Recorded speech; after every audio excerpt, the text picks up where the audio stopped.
Okay, let's take some questions. And the first one is OEE used in many industries or just manufacturing? Yeah, I've seen OEE used as a key performance indicator in many different industries. Really, if you've got equipment, even if it's just one piece of equipment, you can use OEE. Because remember, we're using it to prolong the life of that piece of equipment. So don't get really hung up on the numbers. It's really looking at the purpose, and that's to increase the lifespan of a piece of equipment and make sure that it's robust and reliable. So yeah, it really doesn't matter what industry you're in. Hey, number 2 question: is OEE something you would recommend as a top key performance indicator? Yeah, absolutely. And this is one where I have seen it mainly used as a top performance indicator, definitely in manufacturing.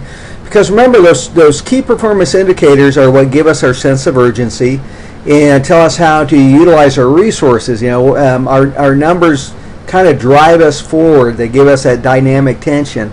So if you're in any type of a business where you rely heavily on equipment, knowing those 6 major losses, having targets for them, those 3 characteristics, are all very, very important. So yeah, it would definitely help for overall performance to use OEE. Okay, next question: does OEE calculation lend itself to software and mobile apps?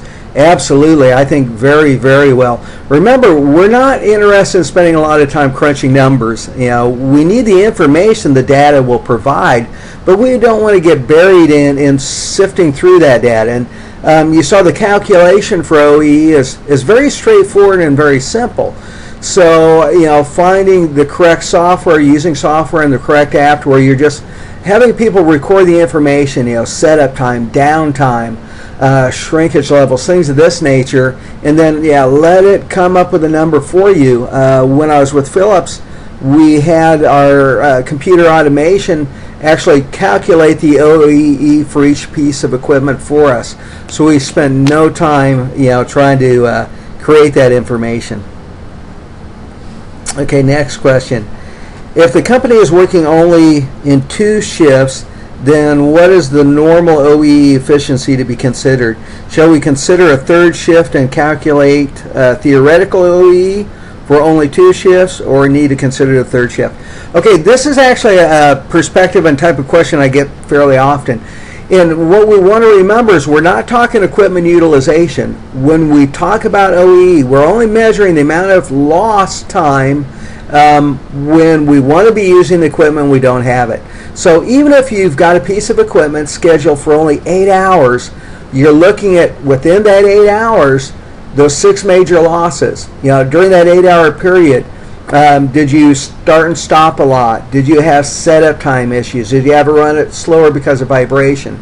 So, theoretical is fine, but again, look at your run time that is scheduled, and that's your starting point for OEE. So you really don't have to look at it beyond what, the availability of the equipment when you want it, and are you able to use it for that time span. Okay, here's one more question looks like I have, and it's you mentioned manufacturing and heavy equipment. What else can OEE be applied to? I work in operations in the oil and gas industry. As I mentioned before, really any business that uses equipment can make use of OEE. As I mentioned earlier in the presentation, you could use it with a lawnmower. If you're scheduling your time to mow your lawn and you have to say rework it, as I mentioned, one side of my lawnmower was not adjusted properly, that's rework. We're looking at downtime, we're looking at setup time. So yeah, gas industry, again, construction, anything where you're using a piece of equipment, you can calculate OEE.